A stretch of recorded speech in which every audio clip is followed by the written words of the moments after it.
Okay, right, I'm going to take us through January 2009, chains, rings and spectroscopy. It's an old specification, but same exam board, and you'll find that pretty much the questions are the same as you'll find in the present spec. So, starting ourselves off, we've got 8 alcohols with this formula. 3 of them have chiral centres, and they've got them shown here. And they're asking us first to write the names of the other 2 alcohols. So this should be fairly straightforward. 1, 2, 3, 4, 5. So that is pent and no double bonds. And we're on the second carbon, 2 on. This one's slightly different. So we've got 1, 2, 3, 4 in our longest chain, which is bute and 1 ol, except I haven't really left myself much space. We've got the 2 methyl there in front. Okay, complete the structure below to show the 3D arrangement around the chiral centre in 3-methyl butan 2ol. So that's this one here. First we have to find our chiral carbon. So we're looking for a carbon that's attached to 4 different groups. To be fair, it could be this carbon or it could be this carbon, but we're going to go for this one. Okay, so we have an OH group, we have an H, so we've done that, we've got CH3, and then we have CH, CH3, CH3. You could also put CH3 in brackets with a 2 next to it. So this carbon here has actually got two methyl groups attached to it. Only one of the above chiral alcohols can be made from a carbonyl compound that is also chiral. Okay, so straight off the bat, I suspect it's this one here, because we've got 2 chiral carbons. We've got one here and one here, but let me have a little look through. So here we've got 1 chiral carbon. Here, this is our chiral carbon. All right, so this one would also count. Hold on, this one isn't chiral because it's got attached 2 methyl groups. Lovely. Okay. So, basically, for it to be made from a carbonyl compound that's also chiral, that means that the chiral carbon can't be attached to the group that becomes the OH, because before it becomes the OH, it will be this functional group. Okay, so if we look at 2-methyl butan 1ol, the chiral carbon is not attached to the OH group, so that means that it would be made from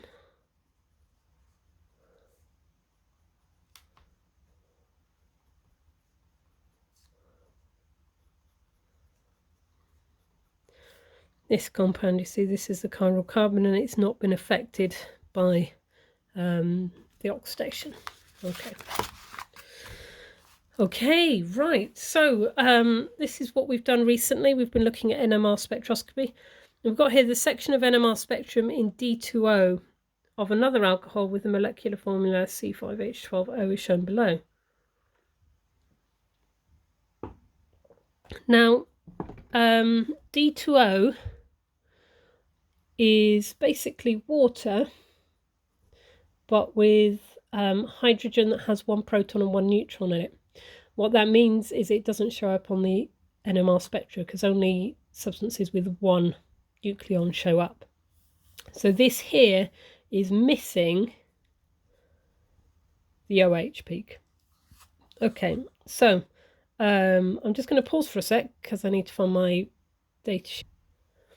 Here we go. This is got the data sheet now. So we're looking at a peak at 0.9. Can't be the OH peak because it's been run with D2O. It's a triplet. which means that if you remember the n+1 rule, n being the number of neighbours, +1 is the splitting pattern. So we've got a splitting pattern of 3, which means we've got 2 neighbouring hydrogens. And by the way, this is how you ought to think about writing out your summary when you're doing a one of these questions in the exam. Right, so the next one, we've got a shift of 1.2, which also falls, sorry, let's move it across, also falls with the same type of spectra. And that's the Singlet Peak,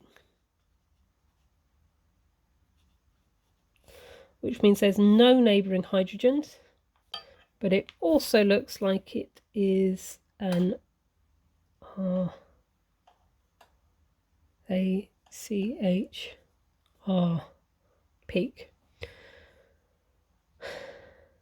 Right, we're going to find the same thing with the next one. It's also, I think possibly they've got a slightly different data sheet for the old exam. This splitting, we've got relative peak area of 2 in the splitting pattern. You should be able to see there's 4 of those. So that is a quartet, and there's 3 neighbours. Okay, from there we need to deduce the structure of the alcohol, and I'm going to switch to pencil here because inevitably there's a little bit of trial and error with these types of questions. Okay, so let's have a little look at what we've got. I've got a triplet with 3 or proportionally 3 carbons, but actually if we count these up, we've got 3, 5 plus 6, that's 11, and then the final hydrogens on the OH. So although it's relative peak area, I think it's actually, well, it is actually the number of carbons. So we know we've got a CH3 group, and the number of hydrogen on the neighbouring carbon is 2, so that's a CH2. Now I think that is this one here because it's got 3 adjacent hydrogens and it's a quartet, and we've got relative peak area of 2, so we've done these 2. Next, we can't be attached to the carbon that has these hydrogens because they're a singlet. And we've got relative peak area of 6. So that suggests to me 6 is 2 CH3 groups. And then we've got our final, we know it's an alcohol, so all we've got left now is the OH that we can't see because we've run it with D2O. Okay, so the spectra were different if it was rerun with D2O, because you would have another peak, the OH peak, and that would be anywhere from 12 to kind of 0.8. On the mark scheme that's with this, they give a range between 3.5 and 5.5, but again that's due to the differences in our data sheets. Okay, so you would expect extra peak due to OH between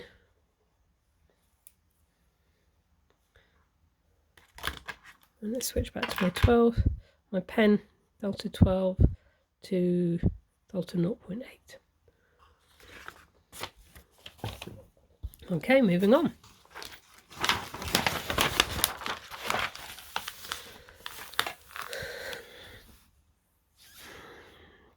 Okay, so we've got this compound.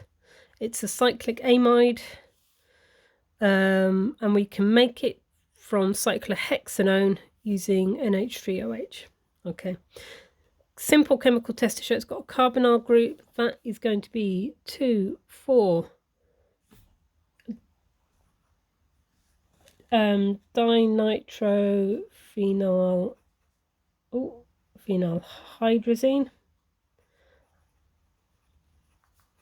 or 2,4-DMP, also known as Brady's. But remember, that's not enough for the for it to be a chemical test. That's what you add. You also need to give the result. and that is an orange precipitate. Okay, so whenever you're asked to give a chemical test, always give the reagent and the product. Right, if we want to know if it's not an aldehyde, it would be, you could add Tollens reagent, which is also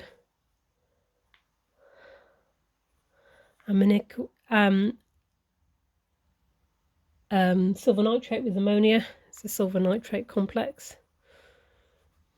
I'm not going to try and say it again. Now, this would give you a silver mirror if it was an aldehyde. So the fact it's not an aldehyde means you would get no silver mirror.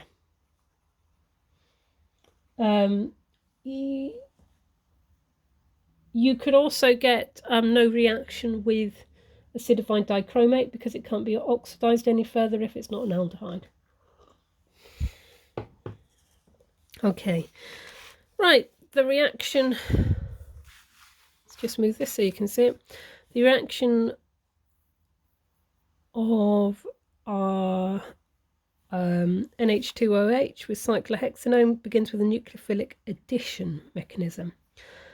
Okay, so I'm just trying to think whether, I'm not sure if this is, no, this is one of your reactions, just not quite like this. But that's not unusual nowadays. So complete the first part of this mechanism by adding relevant dipoles, lone pairs, curly arrows. So first off, we're going to start with a dipole. You also got them here, but I don't think that's as relevant as having the lone pair there. Right, so now we've got our dipoles on. Hopefully it's clear that our nitrogen will donate a lone pair of electrons to the carbon. That's what forms this bond here. And then we've got a negative charge here, so that bond there must donate its electrons to the oxygen. Because nitrogen's donated its electrons, and here the electrons have been donated to the oxygen, you end up with the Zwitter ion, the plus and the minus charge there. Okay.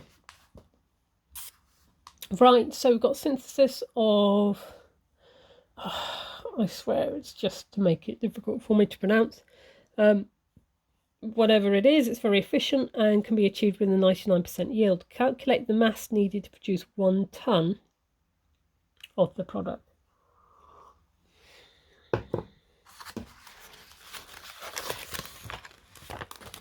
Right, so we are making 1 ton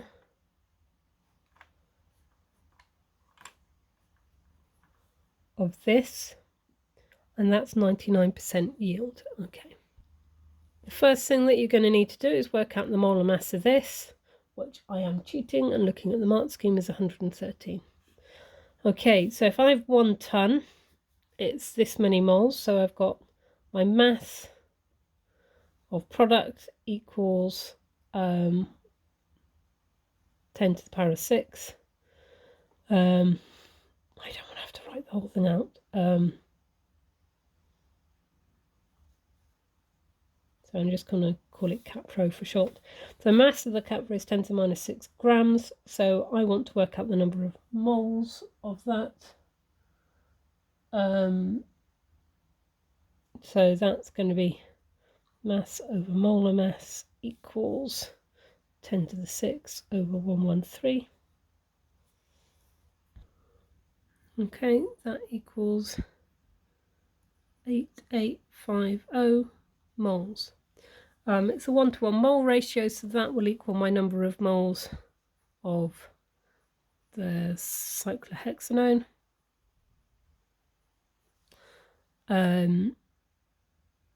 Now that is 99%. We need to work out what 100% would be. So to do that, what I would do is divide my 8850 by 99% and then times 100.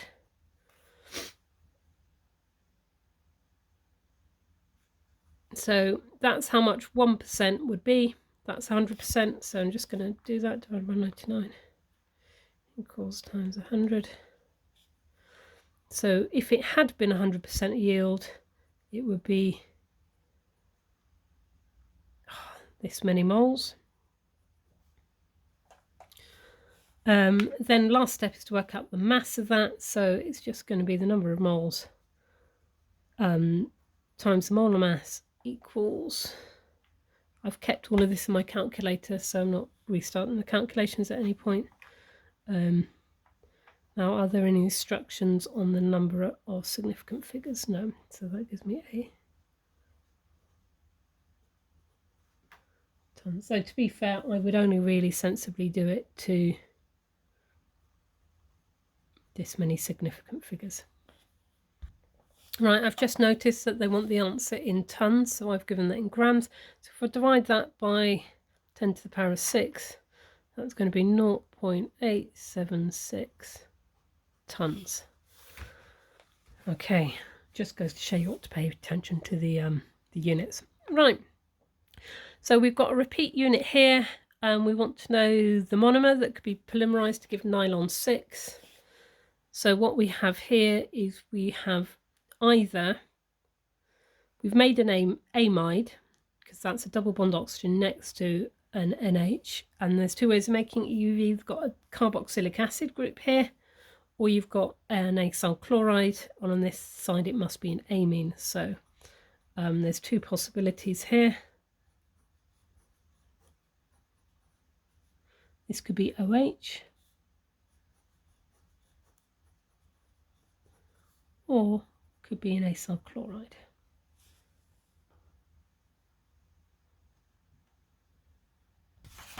Okay, moving on.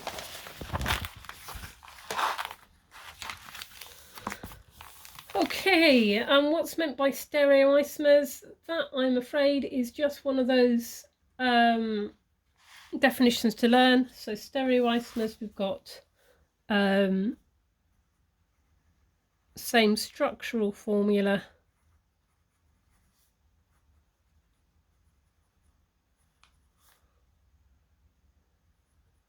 different arrangement in space.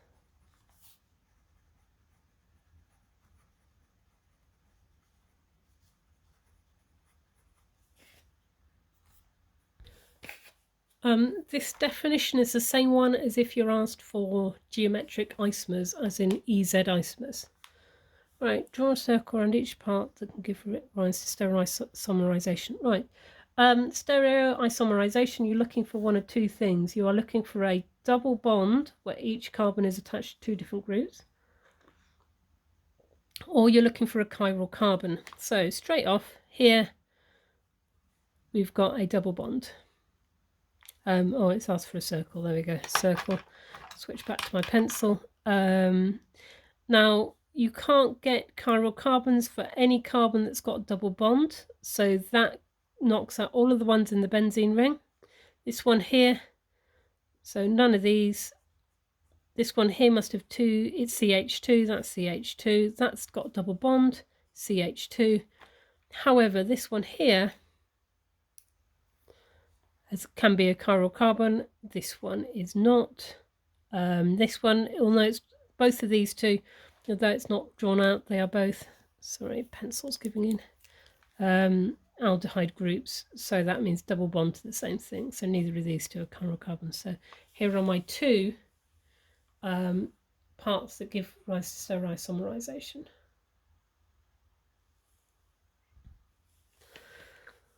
Okay, right, let's have a little look at the next bit.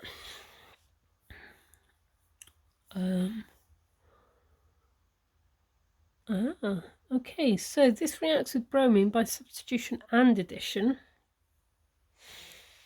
So substitution, this is one of the reactions we need to know. It's going to react with an OH group, an alcohol group, and addition, it's going to react with a carbon-carbon double bond, so an alkene group.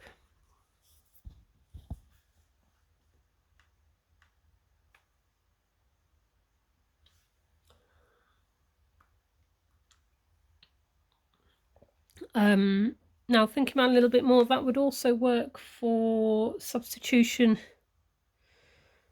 Benzene wouldn't react, but phenol would. You can get it to react with bromine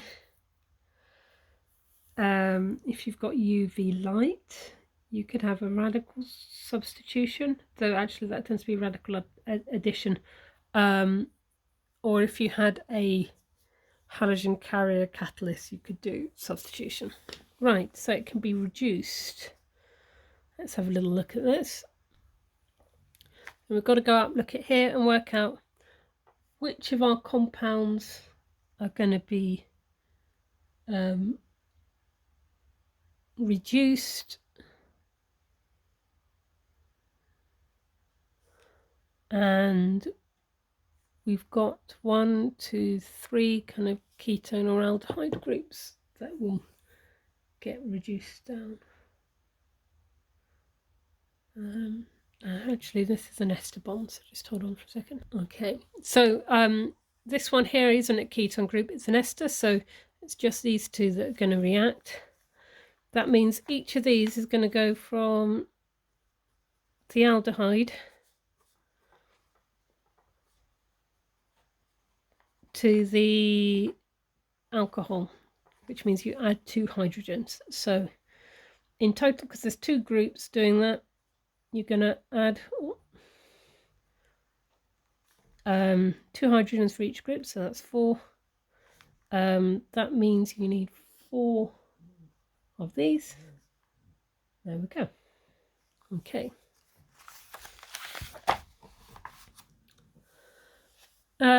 Okay, it reacts with hot aqueous sodium hydroxide. So this is breaking this down. It's going to attack our ester group there. Okay, right. I'm going to actually open this up like this so we can. You guys will be able to see the compound here. There we go. So it's going to attack here and break it down into an alcohol.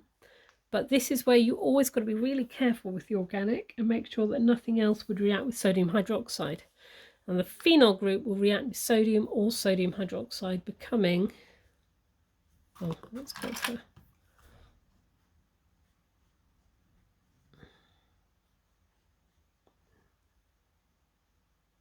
so this part of the ester group becomes an alcohol, but this will react with the sodium hydroxide, giving us a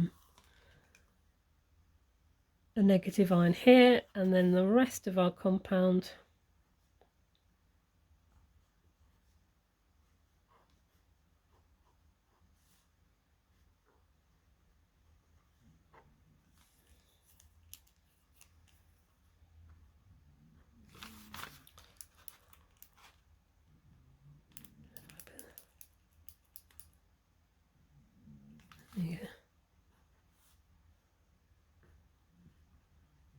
we'll go like this. Okay. Remember, it's best to put both of the charges on the ions. You either do both charges or no charges, but you must not, whatever you do, put a bond in like this, because that stands for a covalent bond, so that's not okay. And generally I think it's best just to leave the charges in. You get the mark for this one if you didn't include the sodium and just gave the ions. Right, so the molecular ion peak, basically this is mass over charge, but we only ever use the +1 charge, so really what it's asking you for is what is the molar mass of this. And you've got the formula, so you're going to do 17 times 12 plus 20 times 1 plus 5 times 16, which should come out 304. So the mass divided by the charge, because the charge is +1, it's just going to equal 304. Okay, identify the wave number of 3 absorptions you would expect to see. For each range, state the bond responsible. So you're going to have to come back to your data sheet.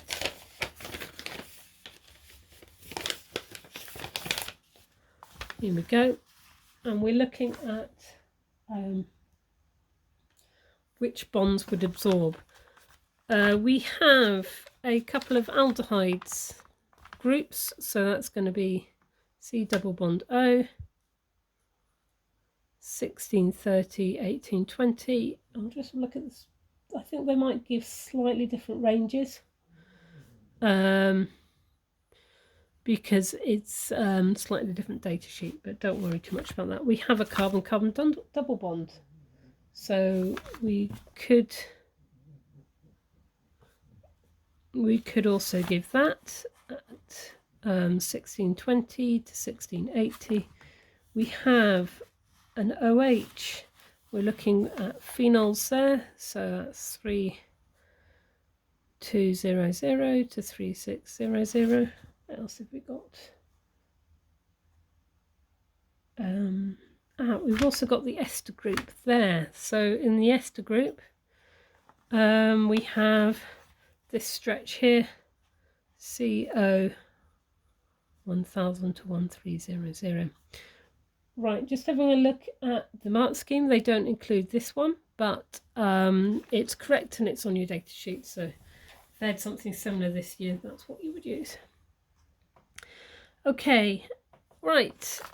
It has shown some pharmacological activity as an anti-inflammatory drug. And they've attempted to synthesize it in the laboratory.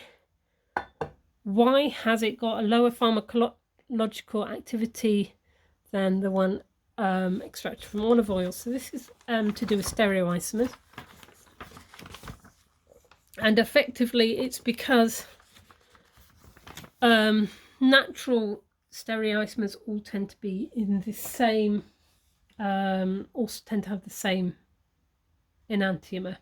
So it's got a lower pharmacological activity because only one enantiomer, oh, I don't think there was T in there, enantiomer is active. Okay, so if you're making it in the lab, I'm still not sure I spelled that correctly. Let me just check.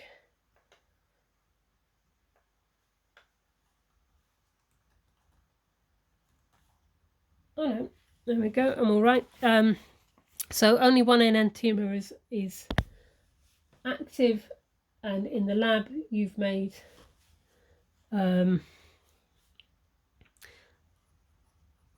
natural, I'm not going to try and pronounce these chemicals in this. The natural version has only one enantiomer, and the lab made chemical has a mix of both.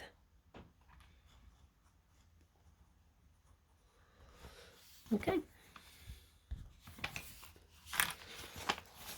Right, I've got to cross through this one because it's not part of your spec.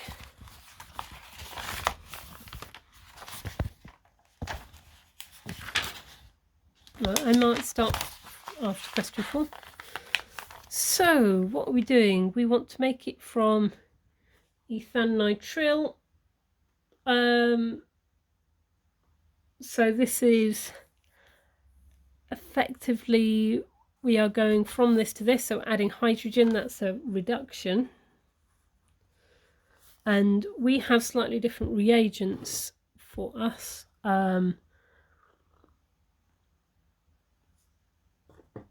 We have that we use hydrogen and a nickel catalyst, if I remember rightly. So that's a little bit different to their mark scheme. Give me a second while I just double check that. Okay, so there's no problem with that. Right, next they're saying ethylamine can be neutralized by acids to form salts. What do we get if we get the hydrochloric acid, first of all? So what happens is our amine has a lone pair which can pick up hydrogen, making it positively charged. When it's hydrochloric acid, the negative ion is Cl-, which was fairly straightforward. You either have both charges or no charges. Ethanoic acid, the same thing's going to happen. The acid is going to donate a proton, and then you are going to have the negative ion, the ethanoate ion, like that. Again, both charges or no charges. I tend to put both on because it makes things clearer. Okay, right, so we are going to try and make benzocaine from 4-nitrobenzoic acid in 2 stages. Okay, so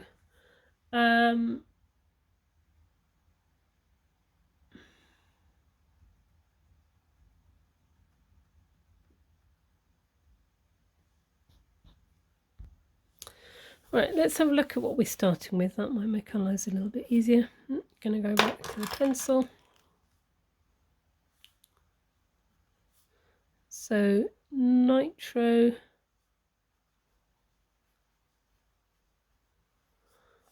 oh, that's not very well drawn, is it? There's too many sides. There we go. That's why you use a pencil, guys. Okay, so if this is a benzoic acid, there 1, 2, 3, 4, there's a 4-nitro. So we need to change this from an acid to an ester, and from this we need to go from nitro group to an amine group. So let's change this first. To do that, it's tin HCl concentrated, and we reflux it, and that will take us to NH2. Draw it slightly better this time, not a lot better, to this. And next we want to try and change our carboxylic acid group into an ester, so we're going to need to add sulfuric acid, and it's going to be ethanol.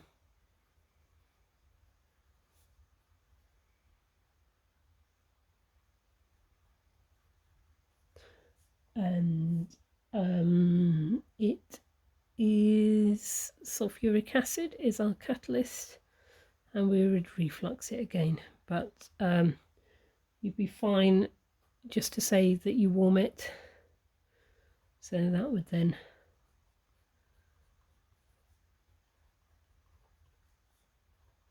give us this. Okay, so our sample's warmed in dilute hydrochloric acid, 2 products that are made. What's happening here? Oh, yeah, hold on. We've also got at this point here,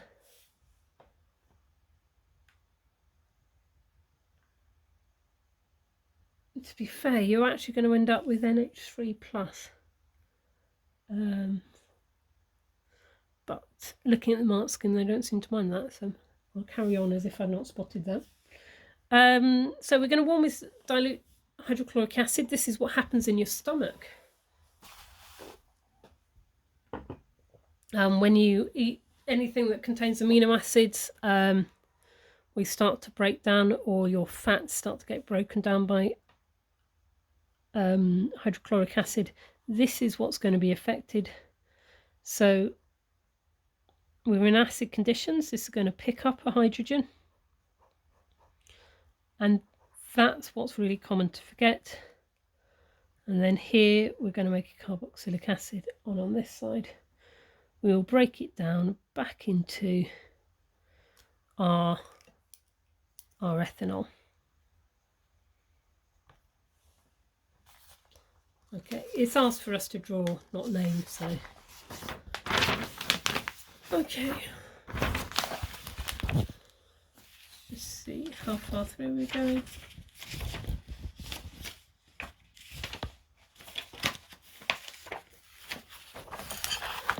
Okay, most plastic toys are made from this stuff, apparently, coloured with a non-toxic dye.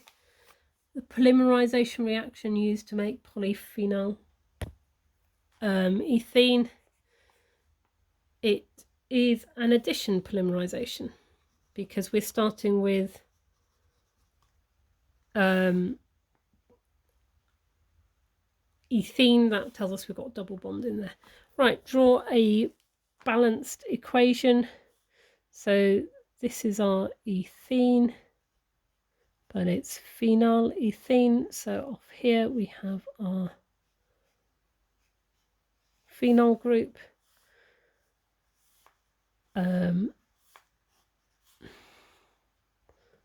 Oh, they've asked for displayed formula.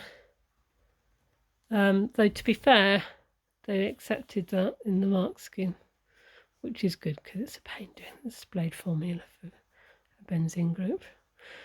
So what happens is our double bond there disappears, and that is what then joins each monomer together. We don't need to know about atactic and isotactic. We don't have to do azo dyes. We'll go on to question 6. Draw the displayed formula to show the structure of benzoyl chloride. Right. So that's benzoyl chloride.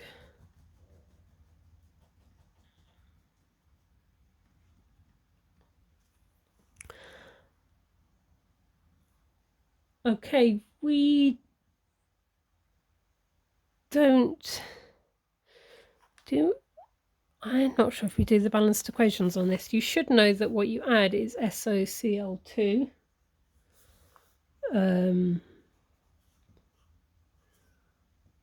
So we're starting off with our carboxylic acid. We're going to add this. We know we're going to make C6H5COCl. So from that, should be able to see we've lost a hydrogen, which joins up with one of the chlorines. Sorry. And with SO2 as another byproduct. Okay. Right, so forming an ester and an amide using benzyl chloride. Doesn't seem to matter which, so I would suggest going for the smallest possible chain. So if we're forming an ester, this is our formula here, C6H5COCl.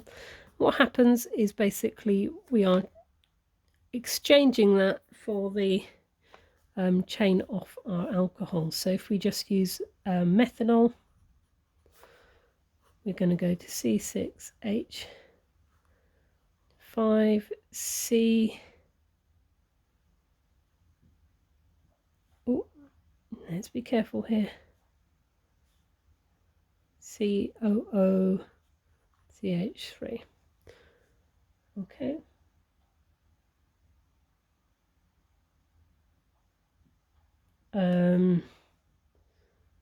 And our byproduct in this case would be HCl. That's forming our ester. Forming an amine, we're going to replace this. I would use ammonia because that is the smallest. So C6H5COCl plus NH3. And where are we going? We're going to make this. We go to an O, oxygen, and then NH2. That means we have a hydrogen and Cl left over. Now you can just leave it at that, so you could just say HCl is your byproduct, but HCl would react with the other ammonia around, so what you would actually make is CH4Cl, like that. But I think you get the mark anyway if you just left that as HCl. Okay, here we have an alkylation reaction, and hopefully you know that where we're losing that Cl and we're attaching to the benzene ring, you're going to need a halogen carrier. The mechanism here are reagent here is attracted to the electrons in the benzene ring, so that is electrophilic. And because we reform the benzene ring, it is substitution. Okay. Right, we're getting there.